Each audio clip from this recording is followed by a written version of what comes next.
حفاظتی تدابیر کے ایک یعنی گروہ کے طور پر ایک تجارتی ان کی اہمیت کو احساس دلانے کے لیے کہ ہم جہاں بیٹھے ہمارے سامنے تمہارا پکا بنتا ہی نہیں.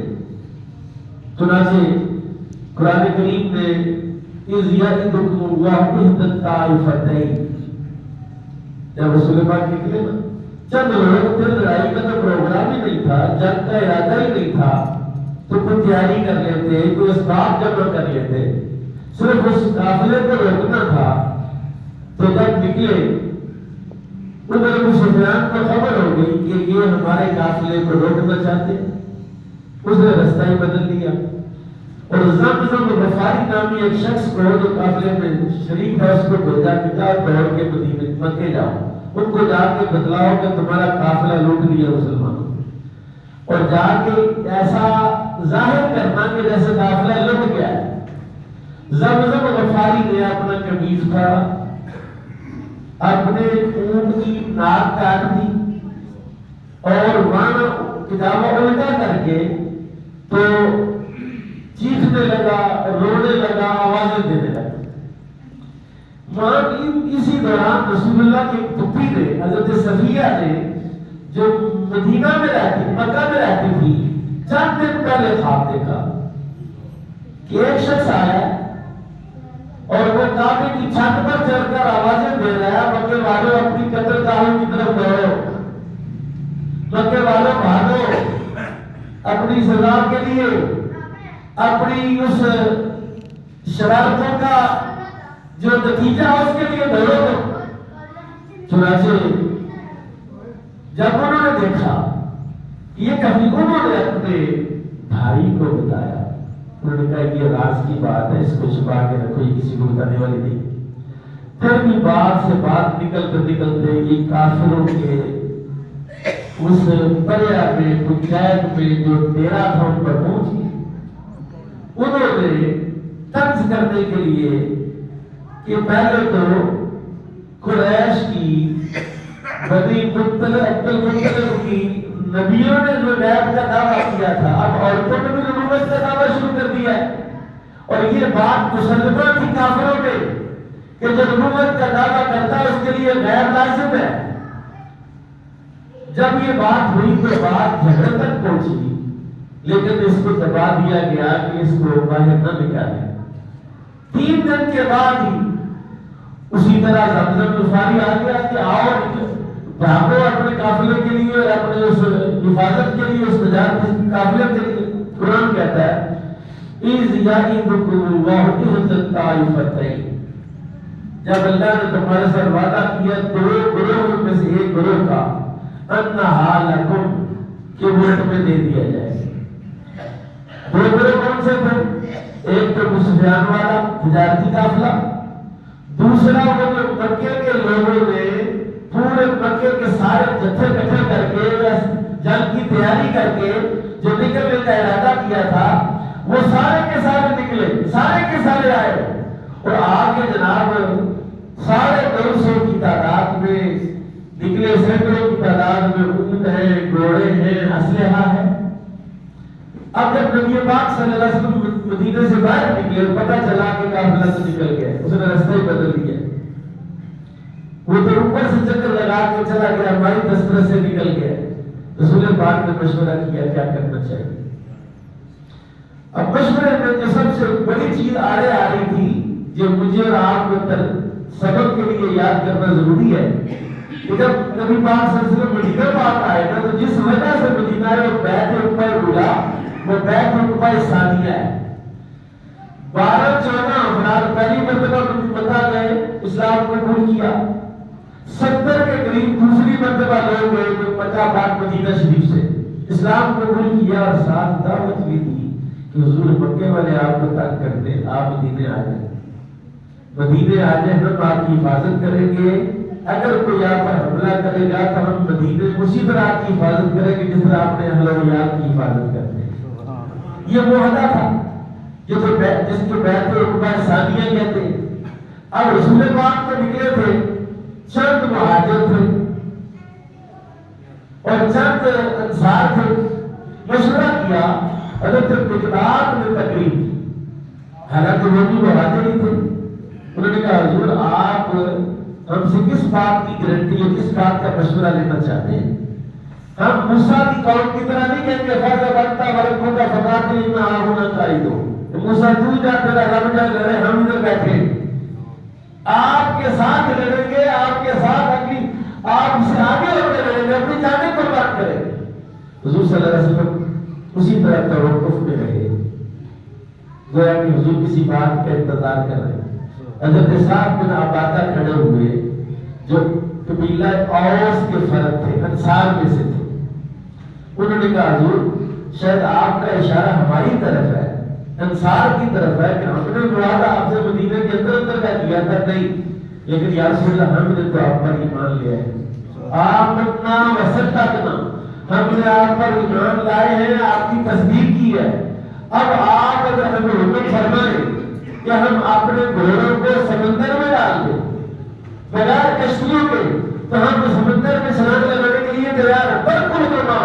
برکل مناف تک جائیں گے آپ کے ساتھ، خون کا آخری قطرہ تک بہا دیں گے. حضور کا چہرہ خوشی سے کھل اٹھا، جو مقصد تھا وہ حل ہو گیا. اب اگلی بات آئیے جو میرا موضوع ہے آج کا، جس وجہ سے میں اور آپ روزے رکھ رہے ہیں. جی ہمارے روزوں کا کیا مقصد ہے؟ اللہ کی رضا مقصد ہے. کیا کہتے ہیں؟ اللہ دیکھ رہا ہے کہ نہیں؟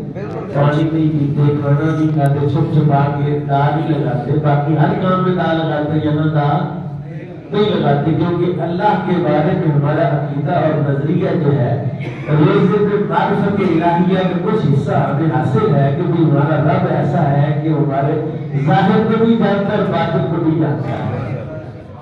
اللہ نے اس بات کا انتظام کیا، اس بات کا اہتمام کیا قیامت تک آنے والے مسلمانوں کو سبق دینے کے لیے. اللہ نے فرمایا تمتون ان غیر ذات الشوکہ، جو قافلے میں 313 افراد ان کو کمزور دل کے لوگ بھی تھے، یا جن کی یہ رائے تھی کہ بھئی یہ قافلے کے پیچھے چلیں، ادھر چلیں گے تو وہ تو کانٹے والے ہیں، تلوار والے، تیر والے، نیزے والے، ان سے بغیر نہیں لیتے، ادھر چلتے. اللہ نے کہا تم پسند کرتے ہو بغیر کانٹے والے، تکون لکم، کہ وہ تمہیں مل جائے.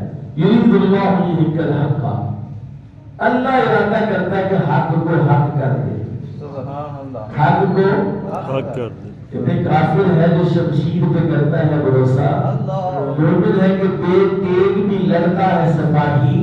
وہ بے تیغ لڑنے کا جو جذبہ وہ کون سا ہے؟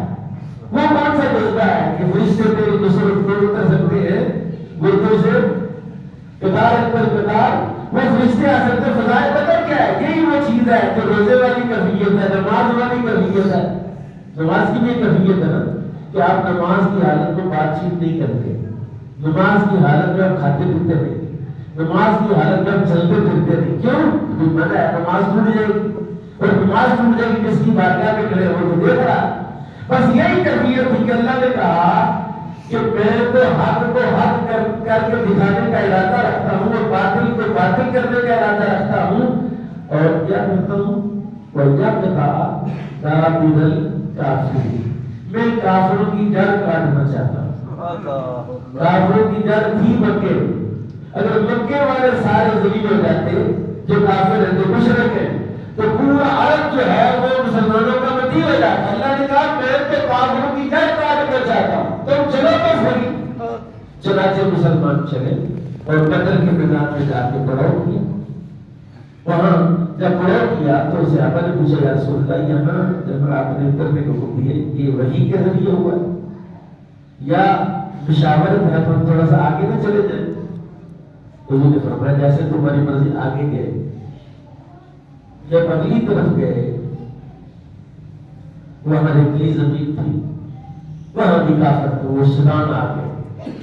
شیطان نے مسلمانوں کے دل میں یہ وسوسہ ڈالا کہ بھائی تم کن چکروں میں ہو، وہ دیکھو کافر ہے، پکی زمین پر ہے، کھا رہے پینے، اتنی شدید دھوپ ہے، اتنی شدید گرمی ہے، تمہارے پاس پینے کو پانی نہیں، جانور کو پلانے کو پانی نہیں.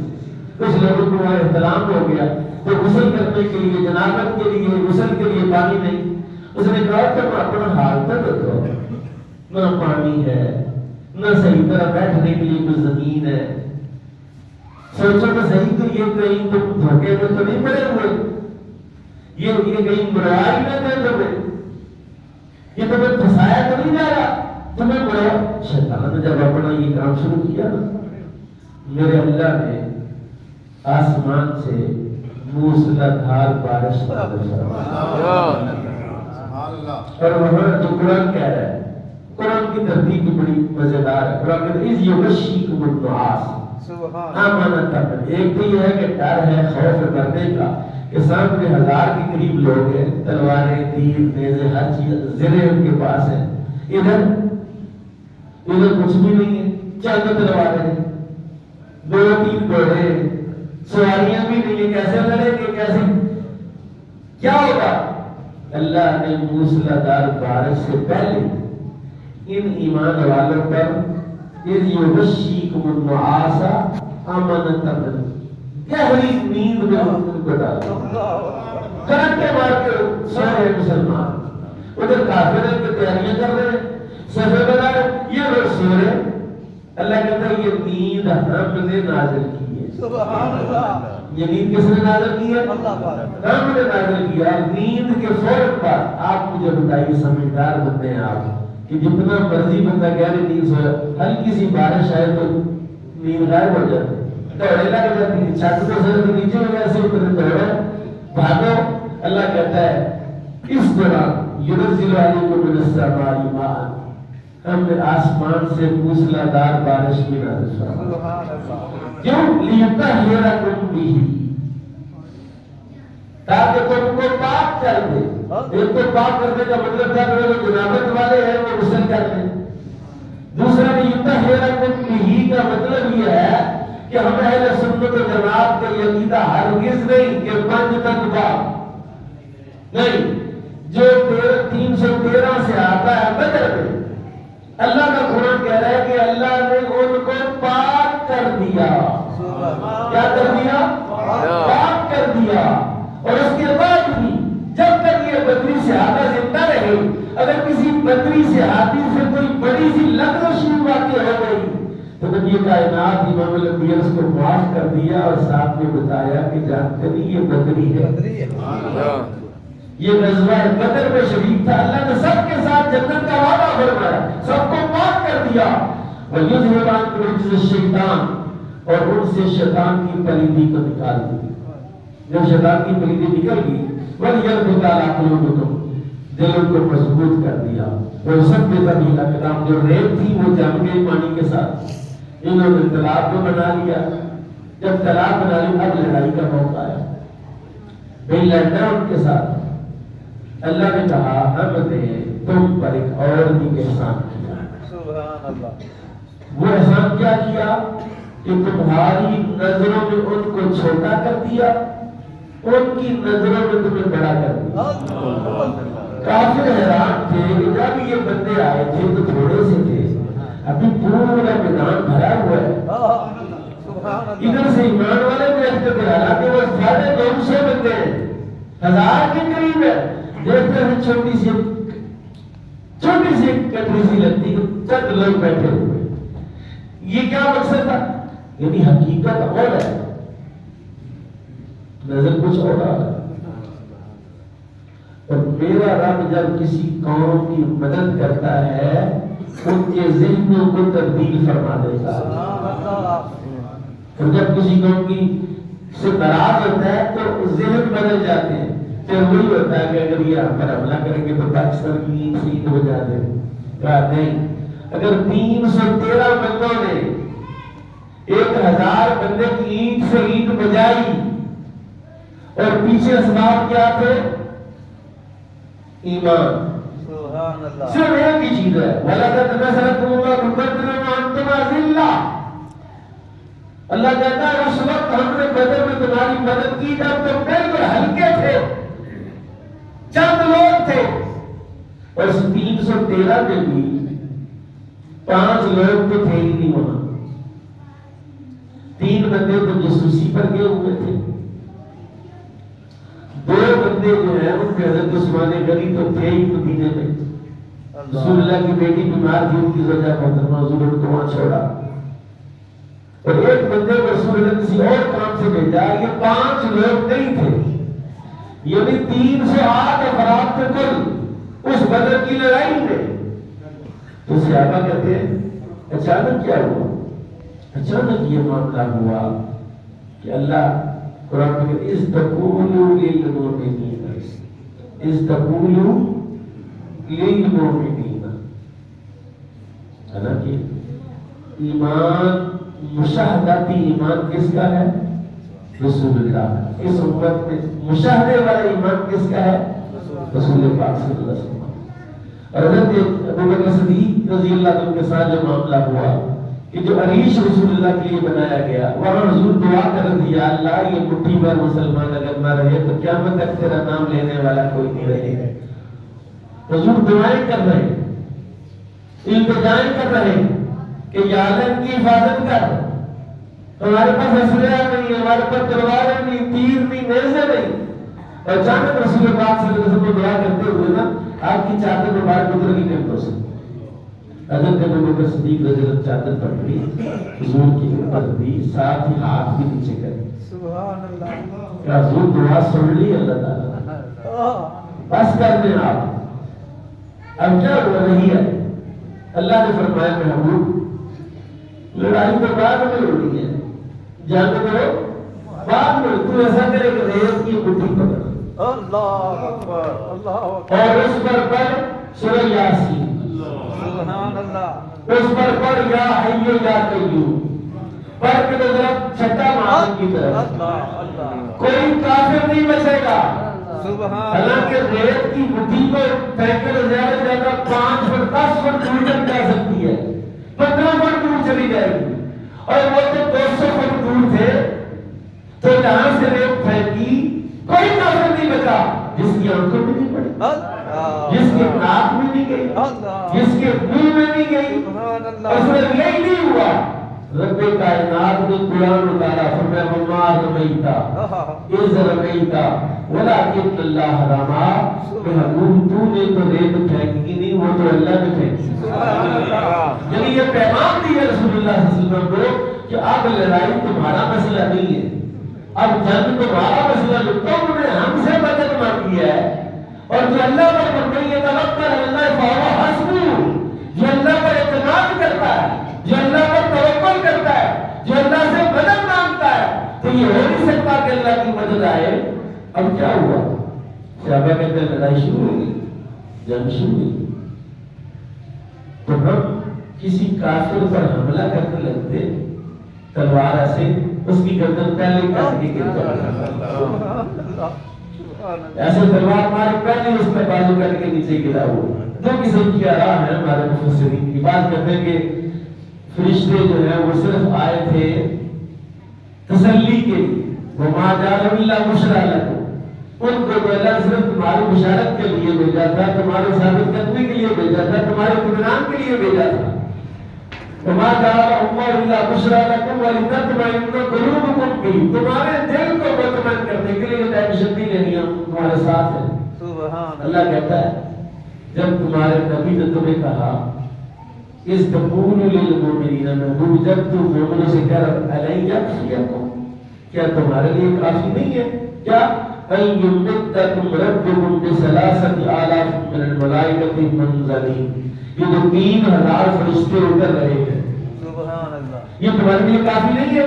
بلا، کیوں نہیں؟ ہاں، ان تصبروا وتتقوا، یہ دو چیزیں لازم ہیں مسلمانوں کے لیے، ان تصبروا وتتقوا، اگر تم صبر کرو گے اور اگر تم تقوی اختیار کرو گے، دو چیزیں لازم ہیں، اگر صبر کرو گے، تقوی اختیار کرو گے، وَيَأْتُوكُم مِّن فَوْقِكُمْ هَٰذَا يُمْدِدْكُم رَبُّكُم بِخَمْسَةِ آلَافٍ مِّنَ الْمَلَائِكَةِ، فرمایا یہ پھر مدد فوری اور کتنے کی 5000 فرشتے اور نازل فرماتے ہیں۔ سبحان اللہ، جی 8000 فرشتوں کے ساتھ ہماری مدد کی گئی۔ 8000 فرشتے، مجھے بتائیے جو کافر ہیں وہ تو 950 ہیں، 8000 فرشتے یا 5000 ہی لگا ہو، ایک ایک فرشتے کی ہتھے کتنے کتنے کافر چڑھے؟ اللہ اکبر جی 1000 ادھر 5000 ایک ایک کافر پر 4 فرشتے 5 فرشتے ایک ایک کافر کے اوپر چڑھے ہوئے ہیں اور ادھر سے اللہ نے مسلمانوں کی مدد اور نصرت بھی کی ہے ان کے دلوں کو بھی ٹھہرایا ان کی آنکھوں کے سامنے ان کو کم کر کے دکھایا ان کی آنکھوں کے سامنے ان کو زیادہ کر کے دکھایا لیکن وہاں شیطان نے بھی اپنا کام دکھایا اور شیطان کا کام دیکھیے کیا ہوتا ہے جو شرارت کرتا ہے شرارتی کا کام نہیں ہمیشہ ایسا ہوتا ہے شیطان نے کہا اِذْزَيَّنَهُمُ الشَّيْطَانُ أَعْمَالَهُمْ جب یہ نکلے تو مکے سے انہیں اطلاع ہو گئی کہ ہمارا قافلہ بچ گیا ابو سفیان قافلے کو روٹ ہی چینج کر لی اس نے وہ دور سے چلا گیا وہ بچ گیا مشورہ ہوا کہ یار چھوڑو لڑائی میں کیا رکھا ہے قافلے کا مسئلہ تو ہم تو بچ کے آ گیا اب لڑنے کی ضرورت نہیں شیطان نے کہا نہیں لا غالب لکم اليوم من الناس آج کے دن انسانوں میں سے تم پر کوئی غالب نہیں آ سکتا دیکھو تو صحیح تیاری تو دیکھو اسلحہ تو دیکھو قوت تو دیکھو بہادری تو دیکھو لا غالب لکم اليوم آج کے دن واپس نہیں جانا آگے بڑھو انی جار اللہ کو اور کوئی مسئلہ بھی ہوگا تو میں تمہارا مائیتی شاید نجدی بن گیا بڑا سا پکڑ باندھا ہوا ہے بڑا سا اوپر توڑ ڈالا ہوا ہے اور اتنا پریشان نہیں ہونا میں تمہارے ساتھ ان کو گھیر کے لے گیا جب گھیر کے لے گیا تو فلما ترات الفئتان شیطان نے دیکھا 2 جماعتیں آسمان سے نازل ہو رہی فرشتوں کی قطاریں لگی ہوئی ہیں ناکا سا العاقبین منہ موڑ کے دوڑ لگا اس نے لوگوں نے پیچھے سے آواز دی ٹھہر تو جا کدھر جا رہا ہے اس نے کہا انی بریء منکم میرا تمہارے ساتھ کوئی تعلق نہیں انی ارا ما لا ترون اور میں وہ دیکھ رہا ہوں جو تم نہیں دیکھ رہے میں ان کو دیکھ رہا ہوں جن کو تم نہیں دیکھ سکتے لہذا میرا تمہارا کوئی تعلق نہیں ہے ہمیشہ جب تک بندے کا ایمان کامل ہے جب تک وہ شیطان کے دنیا کے اسباب کے لالچ کے ہرس کے ہوس کے حوالے نہیں ہوتا میرے رب کی مدد اس کے ساتھ ہوتی اور ناکامی اور نامرادی تو ممکن ہی نہیں ہے کہ وہ ناکام ہو جائے کب جب اس کا دل مضبوط ہے جب اس کو یقین کامل ہے کہ میں جس کام جا رہی ہے میرے رب کا کام ہے پھنستا کتنا پتا جب اس کے اندر لالچ آ جاتا ہے جب اس میں ہوس آ جاتی ہے جب اس کے ارادے بدل جاتے پھر وہ پھنس جاتا ہے پھر اللہ تعالیٰ اس کام سے برکت کو اٹھا لیتا ہے اپنی مدد اور نصرت کو روک دیتا ہے بدر میں یہی ہوا کہ اللہ نے کہا کہ یہ میں نے تمہاری جو لڑائی کروائی ہے نا یہ جو میں نے تمہارا ساتھ اس کا پنگا کروایا ہے قیامت تک کے لیے یہ سبق ہے ان لوگوں کے لیے جو ایمان والے انتم العالم ان کنتم تم ہی بلند ہو اگر تم مومن ہو بس مومن تم رہو کائنات کی کوئی قوم تم پر غالب آ سکتی نہیں کیونکہ ہمارا ایمان کون سا ہے اللہ نے قرآن میں جو اس ایمان کی ہمیں دعوت دی ہے آمنوا کما آمن الناس آمنوا کما آمن الناس اس طرح ایمان لاؤ جس طرح صحابہ ایمان لائے اور جس بندے مومن کا ایمان صحابہ جیسا نہیں وہ ایمان ہی نہیں ہے وہ ایمان ہی نہیں ہے وہ ایمان میں ہم سارے مشترک ہیں صحابہ بھی مشترک ہیں ہم بھی ایمان میں برابر ہیں بس اس یقین کی ضرورت ہے جس پر ہمیں برکت فضائے بدر پیدا کر وہ فضائے بدر کون سی اب سنیے ذرا فضائے بدر کیا ہے نبی کریم صلی اللہ علیہ وسلم غزوہ بدر سے پہلے صفحے سیدھی کروا ایک صحابی حضرت سواد ان کا پیٹ ذرا بڑا تھا وہ آگے سے کھڑے تھے تو انہوں نے پہنا ہوا تھا وہ سلوکا تو وہ کھلا تھا کہ اس کا پیٹ آگے نکلا ہوا تھا حضور نے جو چھڑی تھی آپ کے عصائے مبارک میں استوا یا سواد ذرا سیدھے ہو جاؤ چھڑی لگی ہے رسول اللہ کی چھڑی لگی ہے، اس نے پیچھے ایک منٹ باہر نکلایا، اس نے کہا نہیں ایسا نہیں ہوگا۔ آپ نے فرمایا کیا چاہتے ہیں؟ کہا آپ نے مجھے مارا، اب انصاف والے نبی، مجھے قصاص چاہیے، جو آپ نے چھڑی ماری ہے نا، یہ چھڑی میں آپ سب کے چھڑی ماروں گا، بدلہ لینا چاہتا ہوں۔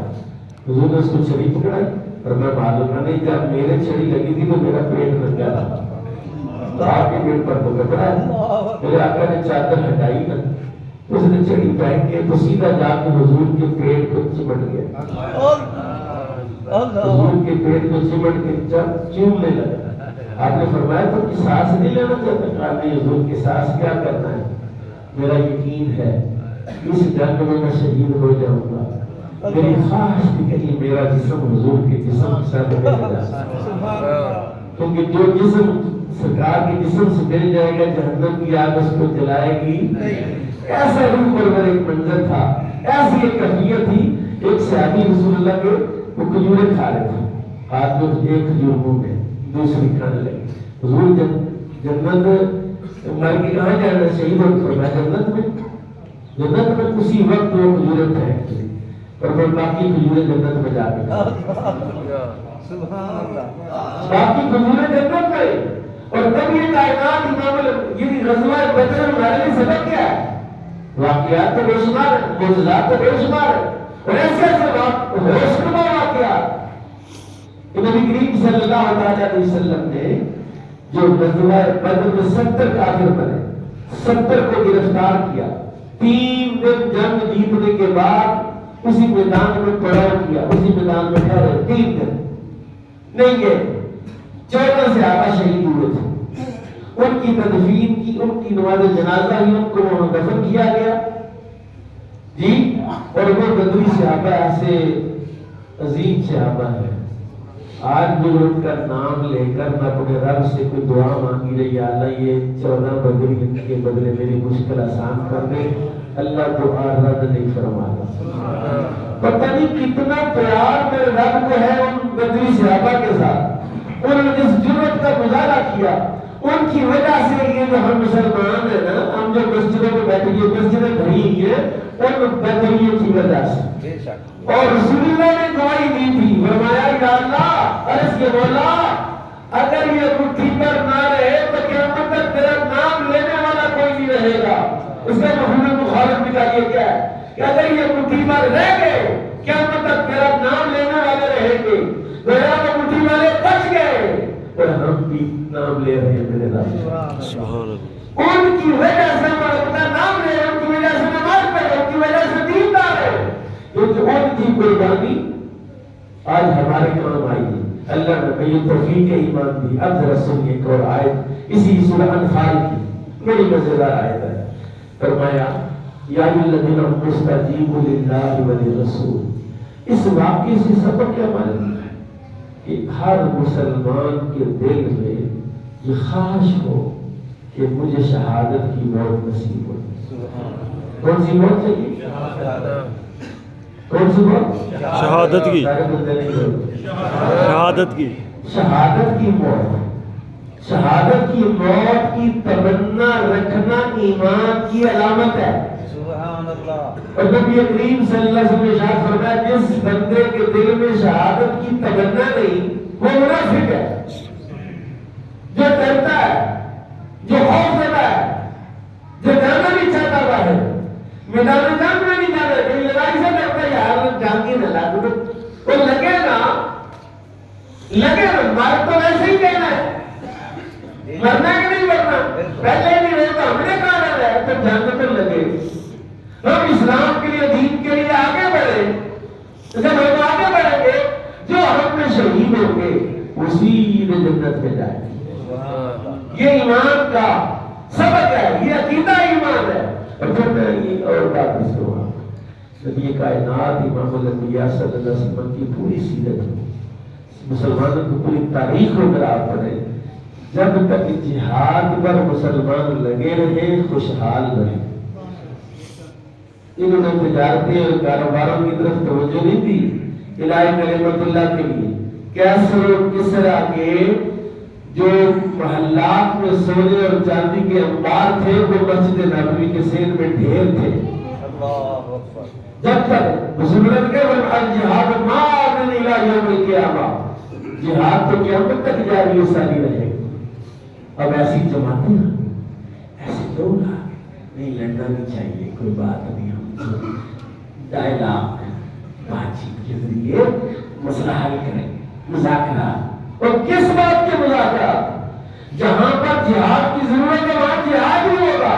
تو کافر کی آنکھوں میں آنکھیں ڈال کے جب بات کریں کافر بھاگ جائیں گے، اور یہ ممکن نہیں ہے.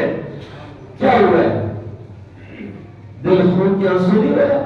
جس نے مسجد اقصی کی پرسوں والی تصویریں دیکھی، کیا کیا انہوں نے ہمارے لڑکوں کے ساتھ، کیا کیا انہوں نے ہمارے بچوں کے ساتھ جو مسجد اقصی میں نماز پڑھنے گئے تھے، جو شاکرداری کر رہے ہیں، بلائے پر ہے، اور وہاں ان کو رسیوں سے باندھا ہوا ہے، ان کو جھگڑا ہوا ہے، ان پر گولیاں چلیں، ان کو زخمی، ان کو شہید کر دیا ہے. اور پھر پوری دنیا کی امن کی جو جماعتیں تنظیمیں ان کو حیا نہیں آتی ہے کہ وہ نہتے ہیں، وہ گریڈ بھی نہیں خرید سکتے، وہ پستول بھی نہیں خرید سکتے، وہ اسلحہ بھی نہیں بنا سکتے. قرآن کیا کہتا ہے؟ اعد لهم ما استطعتم من قوة ومن رباط الخیل. جہاں تک تمہارے اندر ہمت ہو اسلحہ تیار رکھو. ترہبون بعدو اللہ وعدوکم، تمہارا اسلحہ دے کے کافر جو ہے وہ حفظ زدہ ہو. تو یہ ظالم تو ایٹم بم بیچ کے، مجھے یاد ہے، میں آپ کو یہ سنانا چاہتا ہوں، ایک وقت ہمارے وزیر اعظم کا ہم گھاس کھانے کے لیے ایٹم بم ضرور بنائیں گے. ایک وہ وقت آیا کہ ایٹم بم بیچ کے تو گھاس خرید لیں، کیونکہ ہمارے لیے گھاس بھی نہیں ہے. اس لیے میرے بھائیوں دوستوں، اب اس بات کی ضرورت ہے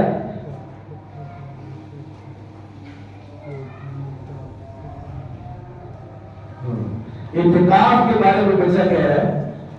یہ جہاد کی ایک صورت اعتکاف کی ہے. جہاد کی ایک صورت، لوگوں کا خیال ہے کہ میں مر گیا تو میرے بچے کہاں سے کھائیں، میں اعتکاف میں بیٹھ گیا تو کاروبار کا کیا بنے گا، میں اعتکاف کروں گا تو کیا بنے گا. نبی کائنات امام الانبیاء جو عبادات ہمیں عطا فرمائی، اس نفس کی اصلاح کے لیے حضور نے فرمایا کہ جو بندہ اعتکاف بیٹھے گا 2 حاضر 2 عمروں کا ثواب اللہ عطا. جی تو اعتکاف بھی جہاد، آج کل کے جو حالات چل رہے ہیں اعتکاف بھی جہاد ہے. اور میرا تو بالکل عقیدہ نظریہ بالکل کلیئر اور واضح، میں آپ کو بتا چکا ہوں کہ غربت مسلمان کا مسئلہ تقوی مسلمان کا مسئلہ ہے. مسلمان کا مسئلہ کیا ہے؟ تقوی نہیں رہا. آج تمہارے میں تقوی آ جائے اللہ خود خوشحالی عطا فرما دے. سارا دن ٹی وی دیکھتے رہتے ہیں، سارا دن سپریم کورٹ دیکھ رہے ہیں، پی ڈی ایم دیکھ رہے ہیں، کیا کہا کس نے کیا. بس چھوڑو سب کو، جو کام رسول اللہ نے کیا ہے، جو کام اللہ نے تمہیں بتایا وہ کیوں نہیں کرتے؟ اور وہ ہے ایمان کامل، قرآن، شریعت، تقوی، اس پر اللہ پر بھروسہ اعتماد. اور جب تک یہ تینوں چاروں چیزیں نہیں رہے گی تو جتنا مرضی آپ اسباب جمع کر لو کوئی فائدہ. کافر ہمیں لوٹ کے لے جائیں گے مالے غنیمت. بدر کے میدان میں جو 3 دن رسول اللہ رہے نا، جب جنگ کافر بیٹھ گئے 70 پکڑ لیے، 70 ان کے مر گئے، آپ نے فرمایا مالے غنیمت جمع کرو. مالے غنیمت انہی کا مال جمع کر کے بھی ڈھیر لگا ہوا تھا میدان بدر. حضور نے پیغام دیا قیامت تک کے لیے کہ جہاد جاری رہے گا، کافروں کا مال ہوگا اور تقسیم مسلمانوں میں ہوگا. اللہ تعالیٰ ہمیں حضور کی سنت کو بنانے کی توفیق